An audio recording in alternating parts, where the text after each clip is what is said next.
Akashvani Devikulam spice FM.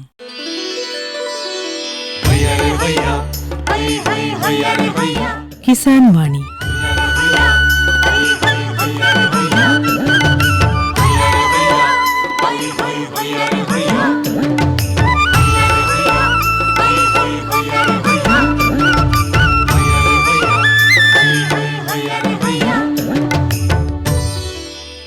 എല്ലാ ശ്രോതാക്കൾക്കും കിസാൻ വാണിയിലേക്ക് സ്വാഗതം. ഈ പരിപാടിയുടെ പ്രായോജകർ കേന്ദ്ര കൃഷി കർഷകക്ഷേമ മന്ത്രാലയം, ഭാരത സർക്കാർ.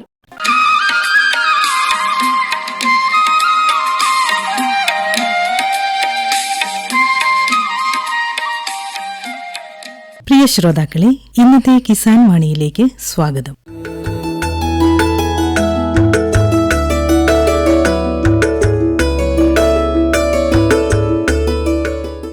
വെള്ളത്തൂവൽ ഗ്രാമപഞ്ചായത്തിലെ ശല്യാമ്പാറയിലെ യുവകർഷകനായ ശ്രീ റിജോ ജോസ് ചെറുപറമ്പിൽ തന്റെ കാർഷിക പ്രവർത്തനങ്ങളെപ്പറ്റി സംസാരിക്കുകയാണ് ഇന്നത്തെ കിസാൻ വാണിയിൽ. ഇടുക്കി ജില്ലയിലെ വെള്ളത്തൂവൽ പഞ്ചായത്തിലെ ശല്യാമ്പാറ പ്രദേശത്തെ ഒരു യുവ കർഷകനെയാണ് ഇന്ന് നമ്മൾ പരിചയപ്പെടുന്നത്. റിജോ ജോസ് ചെറുപറമ്പിൽ. അദ്ദേഹത്തിന്റെ കാർഷിക പ്രവർത്തനങ്ങൾ എന്തൊക്കെയാണെന്ന് നമുക്ക് ചോദിച്ചറിയാം. നമസ്കാരം. നമസ്കാരം. റിജോ ഇപ്പോൾ എന്തെല്ലാം കൃഷികളാണ് പ്രധാനമായിട്ട് ചെയ്യുന്നത്? ഞാനിപ്പോൾ ചെയ്യുന്ന കൊക്കോ, ജാതി, ഏലം, കുരുമുളകാണ് ചെയ്യുന്നത്. അത് എത്ര ഏക്കർ സ്ഥലത്ത് കൃഷി ചെയ്യുന്നുണ്ട് മൊത്തം? നമുക്കൊരു 1 ഏക്കർ മേലാണ് സ്ഥലമുള്ളത്. അതിൻ്റെ അകത്ത് കൂടുതലും നമ്മൾ ജാതി, കൊക്കോ, ഏലമാണ് നമുക്ക് കൂടുതലുള്ളത്. അതിനിടയ്ക്ക് ഇടകലർത്തി നമ്മൾ ജാതിയും കൊക്കോ, കുരുമുളകും ചെയ്യുന്നുണ്ട്. റിജോയുടെ പഠനം വിദ്യാഭ്യാസമൊക്കെ എവിടെയായിരുന്നു? എത്ര വരെ പഠിച്ചു? ഞാൻ +2 കഴിഞ്ഞിട്ട് ITI എഞ്ചിനീയർ ആണ്. ഞാൻ വേറെ ഒരു പ്രൈവറ്റ് സ്ഥാപനത്തിൽ വർക്ക് ചെയ്തുകൊണ്ടിരിക്കുന്നു. അതിൻ്റെ ഒപ്പം കൃഷി രീതിയും കൊണ്ടുപോകുന്നു. അപ്പോൾ ഒരു സ്വകാര്യ സ്ഥാപനത്തിൽ ജോലി ചെയ്യുകയും അതോടൊപ്പം തന്നെ ഈ കാർഷിക പ്രവർത്തനങ്ങളും മുന്നോട്ട് കൊണ്ടുപോകുന്നുണ്ട് അല്ലേ? പഠനം കഴിഞ്ഞിട്ട് ഇപ്പോൾ എത്ര വർഷമായി? പഠനം കഴിഞ്ഞിട്ട് ഇപ്പോൾ അറൗണ്ട് ഒരു 10 വർഷം അടുത്തായി. അപ്പോൾ ഈ പഠിക്കുന്ന സമയത്തും ഈ കാർഷിക പ്രവർത്തനങ്ങൾ ശ്രദ്ധിക്കാറുണ്ടായിരുന്നോ? പപ്പയുടെ കൂടെ ഇടയ്ക്ക് ചെയ്യുമായിരുന്ന ഓരോ കാര്യങ്ങൾ. പിന്നെ ഇതിലേക്ക് കൂടുതലായിട്ട് ഇറങ്ങിയത് ജോലി സമയത്ത് നമ്മുടെ ലോക്ക്ഡൗൺ വന്നതോടുകൂടി നമുക്ക് കൊറോണ വന്നതോടുകൂടി നമുക്ക് പ്രൈവറ്റ് സ്ഥാപനത്തിൽ നിന്ന് നമ്മുടെ ജോലികൾ ഇല്ലാതെയായി. നഷ്ടപ്പെട്ടില്ല, പക്ഷേ നമുക്കൊരു 4-5 മാസം അടച്ചിടേണ്ടി വന്നുകൊണ്ട് നമുക്ക് അതിലേക്ക് ഇറങ്ങിത്തിരിക്കാൻ പറ്റാത്തതുകൊണ്ടും നമ്മൾ ഒരേ കൃഷിയിലേക്ക് മാറി. അങ്ങനെ ഏലം ഒരു ആഗ്രഹമുള്ള ഒരു കൃഷിയായിരുന്നു. അങ്ങനെ ഏലത്തിലേക്ക് മാറി കുറച്ച് ഏലം വെച്ചു. അപ്പം അതുകൊണ്ട് ഏലവും ബാക്കിയുള്ള കാര്യങ്ങൾ നോക്കി പോകുന്നു. അപ്പോൾ ഈ ഏലം കൃഷി ചെയ്യുന്നതിന് മുമ്പ് എന്തെല്ലാം കൃഷികളുണ്ടായിരുന്നു? വീട്ടിൽ കൂടുതൽ ചെയ്തുകൊണ്ടിരുന്ന കൊക്കോ, കുരുമുളക്, ജാതിയായിരുന്നു ചെയ്തുകൊണ്ടിരുന്നത്. അത് കഴിഞ്ഞ് ഇതൊരു 2018 തൊട്ടാണ് ഏലകൃഷിയിലേക്ക് മാറിയത്. കൊക്കോയൊക്കെ നേരത്തെ കൃഷി ഉണ്ടായിരുന്നു അല്ലേ? ഇപ്പോൾ എത്ര മാത്രം കൊക്കോ മരങ്ങൾ ഉണ്ടായിരുന്നു? നമുക്ക് അറൗണ്ട് ഒരു 100-150 മേളിൽ കൊക്കോ മരങ്ങൾ ഉണ്ടായിരുന്നു. അത് പഴയ ചെടികളായിരുന്നു. എൻ്റെ ഓർമ്മയിലൊക്കെ ഒരു അറൗണ്ട് ഒരു 10-15 വർഷം പഴക്കമുള്ള കൊക്കോ മരങ്ങളായിരുന്നു. കൊക്കോ നമ്മൾ എങ്ങനെയൊക്കെയാണ് പരിപാലിക്കുന്നത്? അതിന് വളപ്രയോഗങ്ങളോ അല്ലെങ്കിൽ മരുന്ന് കളിക്കലോ എന്തെങ്കിലും വേണ്ടി വരും? നമ്മൾ പണ്ട് മുതലേ പശു കൃഷി, അതായത് പശുവിൻ്റെ പരിപാടികളൊക്കെ ഉള്ളതുകൊണ്ട് നമുക്ക് അതിൻ്റെ നിന്ന് ചാണകം കൂടുതലായിട്ട് കിട്ടുമായിരുന്നു. അപ്പോൾ നമ്മളത് ചോട്ടിക്കുള്ള ചാണകം യൂസ് ചെയ്യുന്നുണ്ടായിരുന്നു. പിന്നെ മരുന്നടിക്കലും പരിപാടിയൊക്കെ ഉണ്ടായിരുന്നു. തുരിശ് അങ്ങനെ കാര്യങ്ങളൊക്കെ നമ്മൾ പൂവിന് ചെയ്യുന്നുണ്ടായിരുന്നു. ബോഡോ, പിന്നെ പനിച്ചു പോകാതിരിക്കാൻ അങ്ങനത്തെ ഓരോ വളങ്ങൾ ചെയ്യുന്നുണ്ടായിരുന്നു. മരത്തിലടിച്ചു കൊടുക്കുന്നുണ്ടായിരുന്നു. അങ്ങനെയായിരുന്നു കൊക്കോ കൃഷി ചെയ്തുകൊണ്ടിരുന്നത്. ഈ കൊക്കോ നമുക്ക് എത്ര ദിവസം കൂടുമ്പോഴാണ് വിളവെടുക്കുകയൊക്കെ ചെയ്തുകൊണ്ടിരുന്നത്? നമ്മൾ അങ്ങനെ നോക്കുന്നില്ല. നമ്മൾ ഒരു ഒന്നരാടം നോക്കും. അത് നമുക്കൊരേ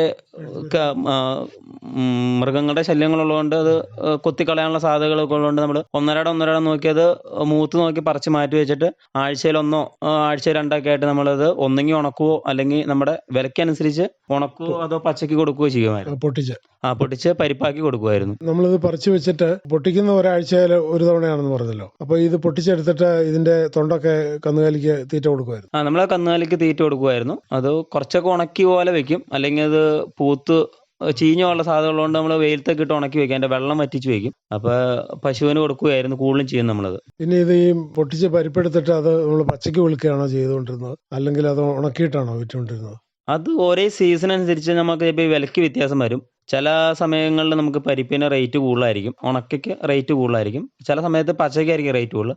അപ്പം നമുക്കത് അനുസരിച്ച് നമ്മളത് ഉണക്കോ അല്ലെങ്കിൽ പച്ചയ്ക്ക് കൊടുക്കുകയോ ചെയ്യുമായിരുന്നു. കൂടിയ വില എത്ര വിലയ്ക്ക് വരെ കൊക്കോ വിൽക്കാൻ സാധിച്ചിട്ടുണ്ട്? പച്ചക്ക നമുക്കൊരു 300-350 തോതിൽ വന്നിട്ടുണ്ട്. ഉണക്ക ഒരു 1000, 1050, 1200 അടുത്ത് വന്നിട്ടുണ്ട്. ഇപ്പോ എന്ത് വിലയുണ്ട്? ഇപ്പൊ അറൗണ്ട് കുറഞ്ഞു തോന്നുന്നു. ഒരു 300 ഉണക്കയ്ക്ക് 300 പച്ചയ്ക്ക് ഒരു 60-80 ഉള്ളൂ എന്ന് തോന്നുന്നു. ഇപ്പോൾ കൊക്കോയിൽ നിന്ന് ഒരുവിധം മികച്ച ആദായം കിട്ടുന്നുണ്ടോ? അത്യാവശ്യം നമുക്ക് ആദായം ഉണ്ട്. കുറച്ച് നമ്മൾ ഏലകൃഷിയിലേക്ക് മാറിയപ്പോൾ കുറച്ച് പ്രായമുള്ള കൊക്കോകളെല്ലാം കളഞ്ഞിരുന്നു. അപ്പോൾ അത്യാവശ്യം നമുക്ക് അതിൻ്റെ ഒരു ആദായം കിട്ടുന്നുണ്ട്. ഈ കൊക്കോ കൃഷിയുടെ ഒരു ഏറ്റവും നമുക്ക് ഗുണകരമായിട്ടുള്ള പ്രത്യേകത എന്താണ്? ഗുണപരമായ പ്രത്യേകത നമുക്ക് അതിൻ്റെ അകത്ത് ഒത്തിരി പണീൻ്റെ ആവശ്യമില്ല ശരിക്കും. പിന്നെ ആഴ്ചയിലാഴ്ച നമുക്ക് ആദായം കിട്ടും. പണിഭാരം കുറവുണ്ട്, വളങ്ങൾ പ്രയോഗങ്ങൾ കുറവുണ്ട്, ചെലവുകൾ വളരെ കുറവായിരിക്കും. പ്രത്യേകിച്ച് മരുന്നോ അല്ലെങ്കിൽ വളങ്ങളുടെ പ്രയോഗങ്ങളോ ഇല്ലാതെ തന്നെ ആഴ്ചയിൽ ആദായം കിട്ടുന്ന ഒരു മികച്ച വിളവാണ് കൊക്കോ അല്ലേ? അതെ അതെ.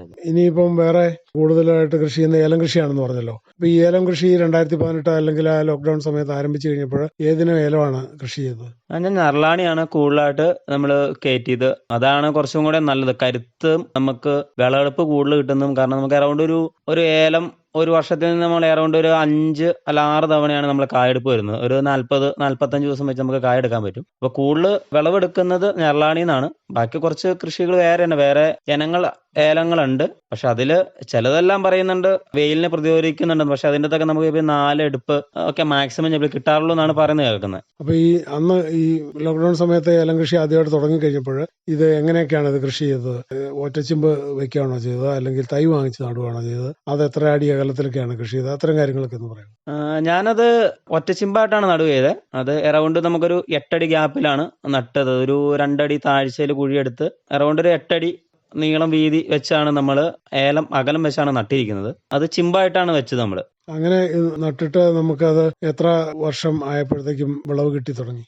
എനിക്ക് അറൗണ്ട് ഒരു 1.5 വർഷം കൊണ്ട് എനിക്ക് അത്യാവശ്യം വിളവായി തുടങ്ങി. മികച്ച കായ കിട്ടിയില്ലെങ്കിലും എല്ലാത്തിൽ നിന്നും അറൗണ്ട് നമുക്ക് കായ എടുക്കാൻ പറ്റി. പിന്നീട് നല്ല വിളവാകണമെങ്കിൽ 3 വർഷത്തോളം ആകും അല്ലേ? 3 വർഷം നമുക്ക് വേണ്ട, 2 വർഷം ശരിക്കും പറഞ്ഞാൽ അടുത്ത ഒരു മഴ സീസണായി കഴിയുമ്പോൾ നമുക്ക് ശരിക്കും ശരവും ചിമ്പും അടിക്കും. പിന്നെ നമുക്ക് അറൗണ്ട് ഇത് ആ രീതിയിൽ തന്നെ അങ്ങ് പോകും.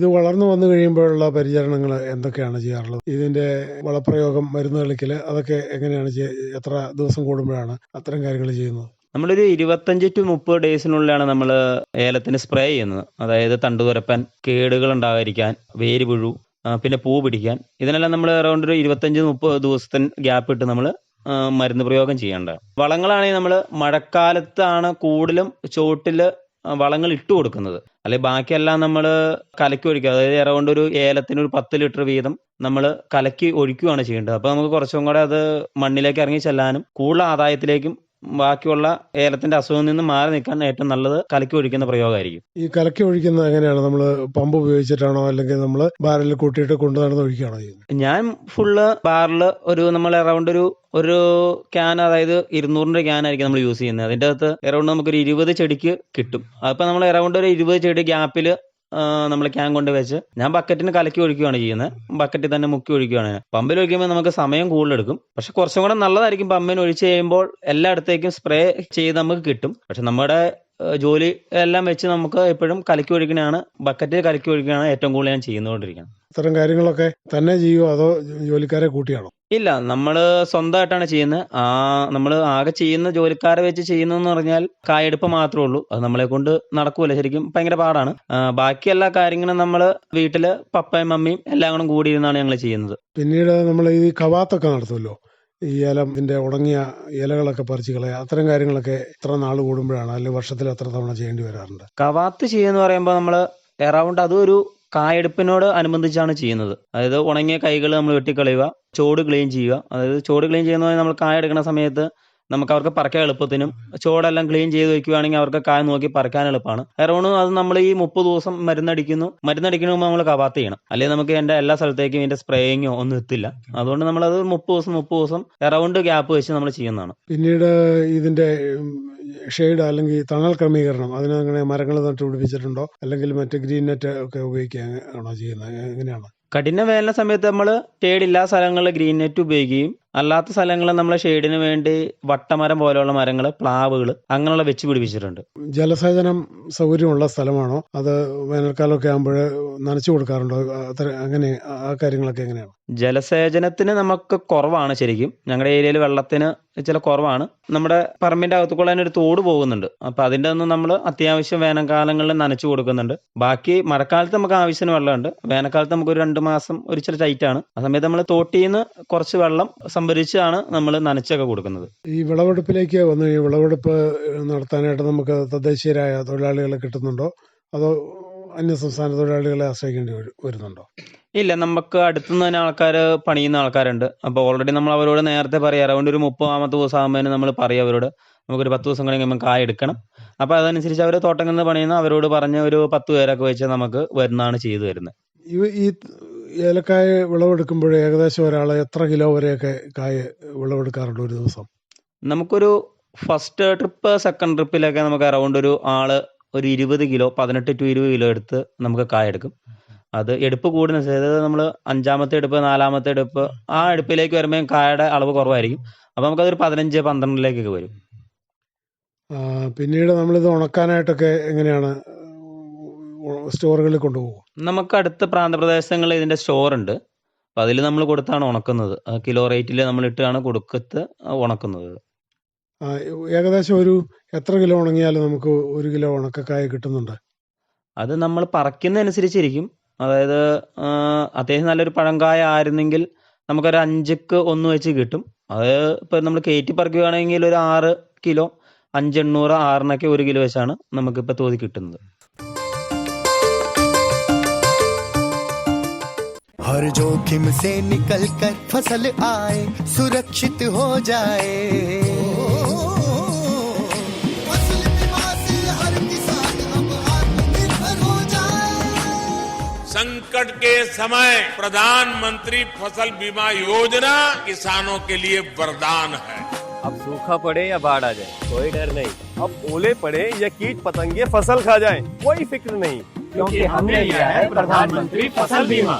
बुआई से फसल कटाई तक हर जोखिम का दावा, न्यूनतम प्रीमियम पर अधिकतम भुगतान का वादा। योजना से हर साल जुड़ रहे हैं 5 करोड़ से ज्यादा किसान। अब आपकी है बारी। नजदीकी कृषि कार्यालय, सहकारी समिति, बैंक शाखा, अधिकृत बीमा कंपनी या जन सेवा केंद्र में स्वेच्छा से करा सकते हैं पंजीकरण। फसल बीमा पोर्टल या फसल बीमा ऐप द्वारा भी कराया जा सकता है पंजीकरण। प्रधानमंत्री फसल बीमा योजना, आपकी फसलों का संपूर्ण सुरक्षा कवच। कृषि एवं किसान कल्याण मंत्रालय, भारत सरकार।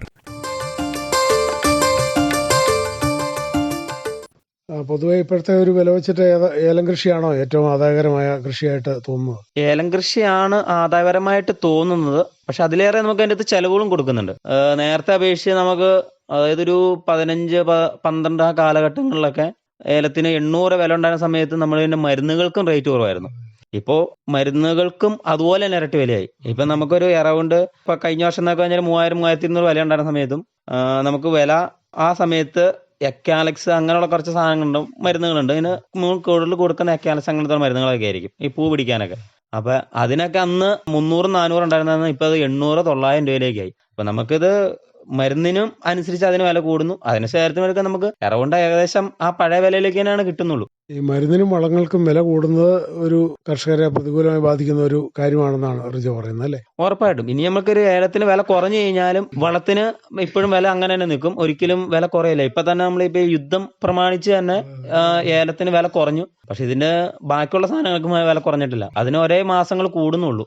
ഇനി ജാതി കൃഷിയിലേക്ക് വന്നു കഴിഞ്ഞാൽ ഇത് ജാതി നട്ടിരിക്കുന്നത് ഇത് ഏലത്തിന്റെയും അതുപോലെ കൊക്കോയുടെയും ഒക്കെ ഇടവിളയായിട്ടാണോ? അതെ, ഞാൻ ഏലം വെച്ചൊപ്പം തന്നെ കുറച്ച് പഴയ ജാതികൾ ഉണ്ടായിരുന്നു. അതിനൊപ്പം ഞാൻ ഏലം വെച്ചപ്പോൾ അതിന്റെ ഇടയ്ക്കേക്കോളെ ഇടകലർത്തി ഞാൻ ജാതി വെച്ചിട്ടുണ്ട്. അത് വെച്ചാക്കണതെല്ലാം ബഡാണ്. പക്ഷെ നമുക്ക് ഉണ്ടായിരുന്ന മൊത്തം നാടൻ ജാതിയാണ്. പക്ഷെ കായ്ഫലവും നമുക്ക് കൂടുതൽ കിട്ടുന്ന നാടൻ ജാതിയിൽ നിന്ന് തന്നെയാണ്. ബഡ് ജാതി വെക്കുമ്പോൾ എന്ന് പറഞ്ഞാൽ വലിയ കാര്യമായിട്ട് നമുക്ക് പൊങ്ങില്ലാത്തതുകൊണ്ട് ഒരു ഷെയ്ഡും കിട്ടും.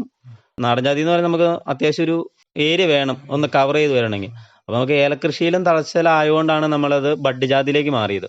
നാടൻ ജാതിയിലും എല്ലാ സമയത്തും കായ ഉണ്ടാകുന്നുണ്ട്, അങ്ങനെയാണ്? നാടൻ ജാതിയിൽ എല്ലാ സമയങ്ങളും ഇല്ല. ഇപ്പൊ ഒരു കാലാവസ്ഥ അനുസരിച്ചിരിക്കുമ്പോൾ ഒന്നരാടാണ് കാ കൂടുതൽ കിട്ടുന്നത് നമുക്ക്. ഇപ്പൊ കഴിഞ്ഞ വർഷം കായ കൂടുതലുണ്ടെങ്കിൽ ഈ വർഷം കാ കുറവായിരിക്കും. ആ രീതിയിലാണ് പോകുന്നത്. ഈ ബഡ് ജാതിയിലും ഇതുപോലെ തന്നെയാണോ?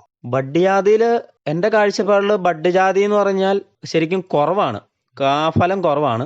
പിന്നെ വലിപ്പം കാണും കായ്ക്ക്, പക്ഷെ എണ്ണത്തിൽ വളരെ കുറവായിരിക്കും. അപ്പൊ നാടൻ ജാതി ആകുമ്പോൾ നിറയെ കായ ഉണ്ടാവും, അല്ലേ? നാടൻ ജാതിയിൽ നിറച്ചും കായ ഉണ്ടാവും.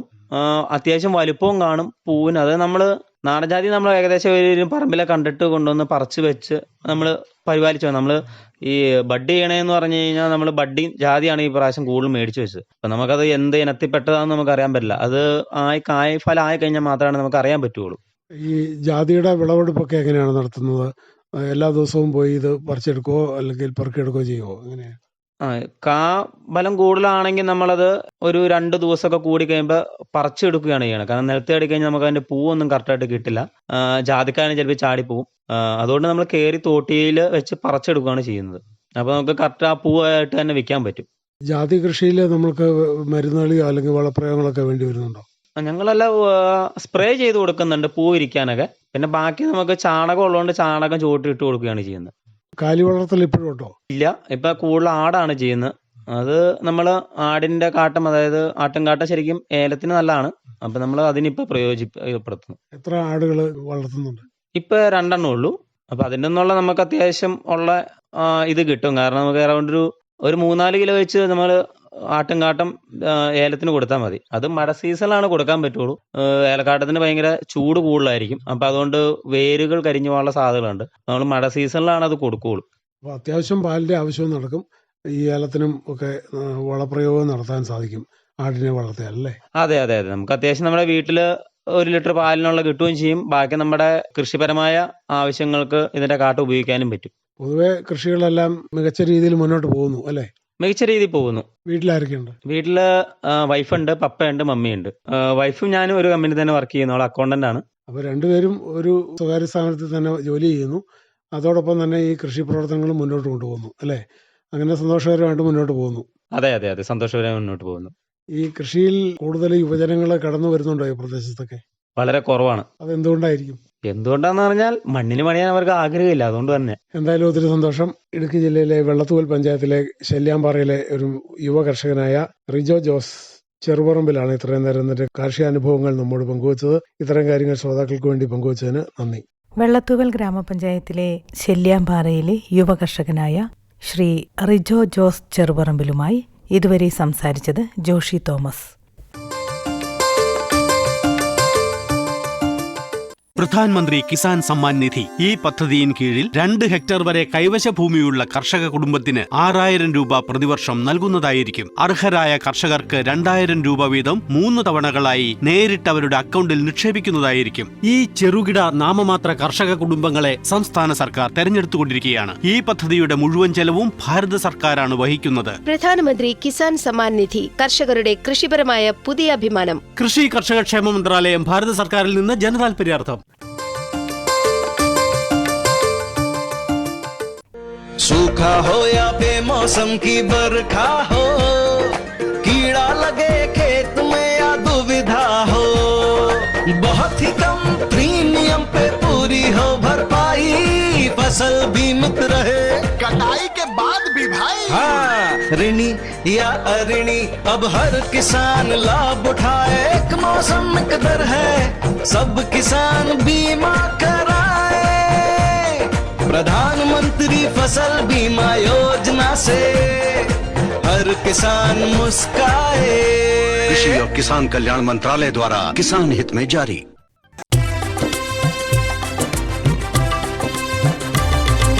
സഹകരണത്തിൻ ബലത്തിൽ വികാസത്തിനു ചുവടുവയ്ക്കാം.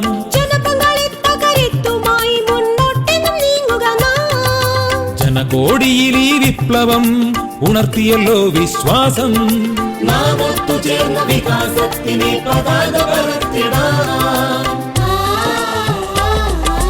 സഹകരണം നമ്മുടെ വികാസത്തിൻ പ്രതീകം. പുതുയുഗത്തിൽ സഹകരണം കാണിന്റെ പ്രധാനം. കൃഷി മന്ത്രാലയം, ഭാരത സർക്കാരിൽ നിന്ന് ജനതാൽപര്യാർത്ഥം. ഈ പരിപാടിയുടെ പ്രായോജകർ കേന്ദ്ര കൃഷി കർഷകക്ഷേമ മന്ത്രാലയം, ഭാരത സർക്കാർ. എല്ലാ കിസാൻ വാണി ശ്രോതാക്കൾക്കും കൂപ്പുകൈ.